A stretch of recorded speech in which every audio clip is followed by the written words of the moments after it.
Yon, good morning guys. So ito yung kinukuhaan ko po ng tubig dito sa Potrero. Isang PWD. So nakilala ko to nung na-assign ako sa Santolan Substation 3 ng Malabon.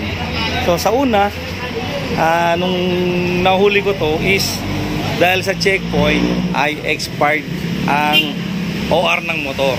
So not knowing na ang may-ari pala nitong tubigan na to ay isang PWD. So ito si Kuya Saldi.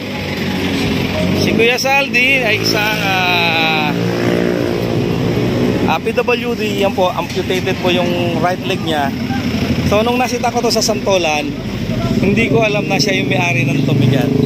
So ang unang violation niya is expired registration. So simula noon, nung nakilala ko siya, dahil nga isa siyang PWD at lumalaban ng parehas sa hamon ng buhay. At ayan nga po, bilang kapalit dahil kailangan natin nga ipatupad yung batas dahil nga expired siya. So ngayon nakarehistro na, no? Nakarehistro na. Yan si Kuya Saldi, nakarehistro na yung motor niya bilang pan-deliver ng mineral. So Kuya Saldi, simula nung nasa ako sa Substation 3 sa Santolan ng Malabon, so nung yun nga, nakilala kita, sa'yo na ako kumukuha ng mineral na dinideliver sa substation. So eto, nasa ako sa Potrero, sila pa rin yung contact ko. At simula ngayong araw na to ay malilipat naman ako ng Katmon. So sa Katmon, siya pa rin yung kukunin ko. At dito, yung pumalit sa akin commander ay siya na rin yung kinuwang, siya na rin yung kukunan ng tubig para dito sa opisina. So Kuya Saldi, dahil sa kalagayan mo bilang naputol yung kanang paa mo dahil sa may diabetic ka, so lumalaban ka ng parehas sa hamon ng buhay na ako bilang commander at bilang tulong ko rin sa'yo, although naperwisyo ko ta ng una dahil hindi nakarehistro yung motor mo, so pinarehistro mo na ngayon.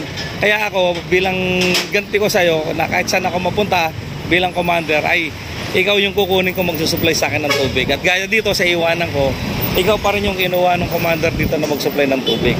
So Kuya Saldi, anong may papayo mo sa ibang mga ibang katulad mo na PWD na naputulan ng paa o may karamdaman at lumalaban ng parehas? So anong magiging mensahe mo sa kanila? Sa akin po, laban lang, tapos parehas lang para hindi tayo yung dapat gumawa ng masama. Basta parehas lang tayo. Ganun lang. Tuloy lang ang buhay. Okay. Sa totoo lang, mahirap eh. Sanay ako na ganito, namamasada. Kaya lang, wala eh. Kasakit tayo eh. Pero tuloy-tuloy lang. Kung magbanat ng buto kahit may diferensya. Mahirap talagang maputulan. Mahirap po talaga. Kaya lang, kailangan talaga manghilos tayo. Kasi, para sa pamilya. Oo, para sa pamilya. Nakahanap buhay. Okay. Yan si Kuya Saldi, ang PWD na lumalaban ng parehas sa hamon ng buhay. So bilang ako ang dating commander dito at paalis na ako, so pumayag naman yung incoming commander na tuloy-tuloy sa kanya kukuha ng tubig. So malaking tulong, kaya yung mga taga Malabon na gustong makatulong din sa kagaya ni Kuya Saldi, so iiwan ko po yung contact number dito at kayo na po ang kumontak sa kanya. So ito po, hindi po, wala pong kulay to, walang komisyon at walang kung ano mang kulay. Ang sa atin lang ay makatulong tayo sa mga kagaya ni Kuya na may karamdaman o kagaya niya naputulan ng paa. So yun lang Kuya Saldi, at sana dumami pa yung customer mo. Salamat po. Okay, Salamat sige. po. Thank you Kuya Saldi. Okay. Thank you po, sir.